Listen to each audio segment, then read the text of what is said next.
আজকে তাহলে আমরা যেটা দেখব সেটা হচ্ছে লেট দিয়ে কিভাবে আমরা ভয়েস চেঞ্জ করি।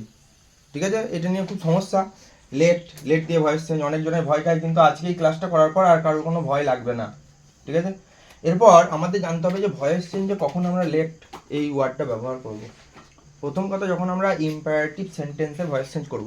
ইম্পারেটিভ সেন্টেন্স মানে কি, যেখানে আমাদের আদেশ, অনুরোধ, উপদেশ এই ধরনের জিনিস থাকবে। ঠিক আছে, অর্ডার, রিকোয়েস্ট, অ্যাডভাইস এগুলো থাকলে তখন আমাদের বলা হয় ইম্পারেটিভ সেন্টেন্স। তারই একটা রুল হচ্ছে লেট দিয়ে আমরা ভয়েস চেঞ্জ করতে পারি।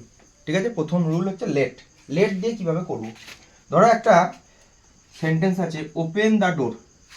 যখনই আমাদের লেট দিয়ে ভয়েস চেঞ্জ করতে হবে তখন আমরা দেখব যে এখানে কিন্তু কোনো সাবজেক্ট থাকবে না। এতক্ষণ আমরা যে ভয়েস চেঞ্জগুলো করেছি সেখানে কি আছে, ধরো বললো রাম ওপেন দ্য ডোর বা হি ওপেন দ্য ডোর, তখন আমরা কি করতাম, the door is open by Ram. কিন্তু ধরো এখানে রামটা নেই, শুধু আছে ওপেন দ্য ডোর, তখন আমরা কিভাবে করব। এর রুলটা হচ্ছে কি, প্রথমে আমরা লেট লিখব, তারপরে অবজেক্ট,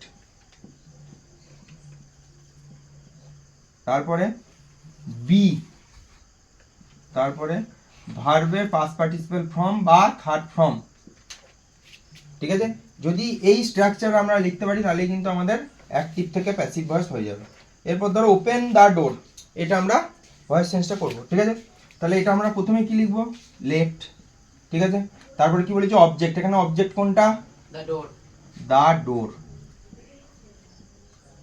তারপরে কি বসাতে বলেছি, বি। বি।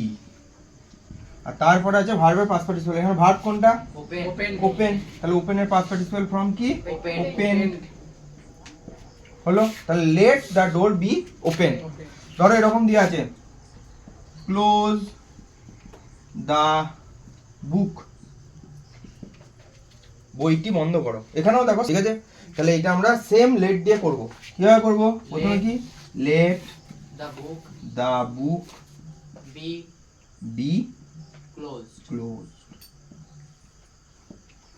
ওকে, কোনো অসুবিধা নেই। ঠিক আছে, এরপর ধরো আমরা, এটা তো লেট দিয়ে হয়ে গেল, এরপর আমরা নেক্সট দেখব যে ধরো লেখা আছে প্লিজ ওপেন দ্য ডোর বা প্লিজ ক্লোজ দ্য বুক, তখন এরপর আমরা নেক্সট পার্টে দেখব যে কিভাবে অনুরোধ যদি কোনো কিছু করা, অর্থাৎ প্লিজ যদি থাকে তাহলে আমরা কিভাবে করবো, এটা নেক্সট পার্টে আমরা দেখছি। ওকে, এটা তোমরা একটু দেখে নাও।